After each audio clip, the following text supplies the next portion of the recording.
Il-Prim Ministru Robert Abela sal-lum ma jridx li jkun hemm kunsens ta' ftehim mal-Oppożizzjoni dwar il-ħatra ta' Kummissarju tal-Pulizija ġdid u wara li għażel persuna għal kariga Abela jrid ukoll il-Kummissarju tal-Pulizija ġdid jinħatar fuq probation ta' sena.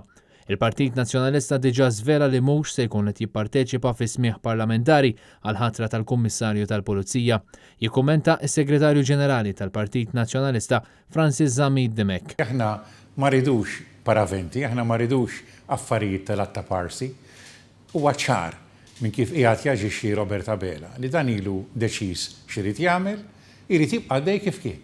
Jiġifieri jrid jażel il-kummissarju hu, irid iżomm il-kummissarju anki mdendel bi spaga għaliex irid jaħtru bi probation. Bi probation ifisser li għal sena sħiħa da jrid joqgħod attent li jew jobdieħ jew jittellaqlem. Allura raqqas dejma tagħtina s-serħan il-moħħ li l-kummissarju ġdid ikun min ikun jista' jinvestiga bis-serjetà l-akkużi kollha ta' korruzzjoni u ta' kriminalità serja li jorqtu l-istess kuruturi u spazji ġewwa Kastilja li inna nisimgħu dwarhom, mela da xi proċess trasparenti hu. F'dan il-mument tant delikat għal pajjiżna, il-Partit Nazzjonalista jibqa' jinsisti li Robert Abela m'għandux jibqa' jwebbes rasu għandu jfittex ftehim u qbil mal-Oppożizzjoni sabiex jinħatar Kummissarju tal-Pulizija li jista' jerġa' jġib il-fiduċja tal-poplu fil-korp permezz ta' vot ta' 2/3 tal-Parlament.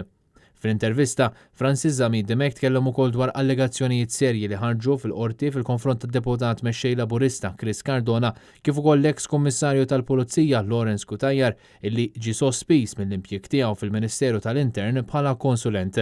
Madankollu ma tieħdux l-istess passi mill-Partit Laburista fil-konfront ta' Cardona. Fuq dak li qed jingħad għar-rigward ta' Keith Schembri, hemmhekk il-Prim Ministru ma jagħmilx kull ma jista' biex jara li ssir verament ġustizzja f'dan il-pajjiż. Dik hi n-normalità li l-poplu Malti jrid. Korp tal-Pulizija serju, korp tal-Pulizija li jaġixxi kontra kull min hemm bżonn, ikun x'ikun l-isem, tkun x'ikun il-kariga, korp tal-Pulizija li jaġixxi mingħajr biża', verament jaġixxi mingħajr biża', li ma jkunx ikkontrollat billi il-Prim Ministru jibqa' jażel kummissarju wieħed wara l-ieħor u jżommu bl-ispaga biex jikkontrollah, dik hija normalità li jrid il-poplu Malti. Ma jidher li Robert Abela għandu daw il-problemi qudiemu u li għaliex huwa ostaġġ ta' man kien hemm qablu, ostaġġ ta' Keith Schembri, ostaġġ ta' Chris Cardona, ostaġġ ta' nies oħra. Huwa naturali li jew ma jistax jew ma jridx jaġixxi biex jagħti lill-pajjiż in-normalità vera li l-poplu Malti jrid f'pajjiżna.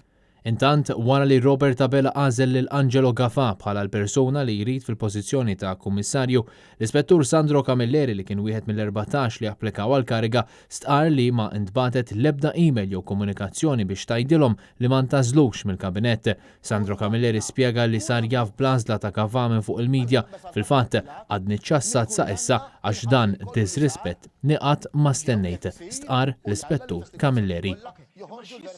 Waqt l-intervista, l-Ispettur Camilleri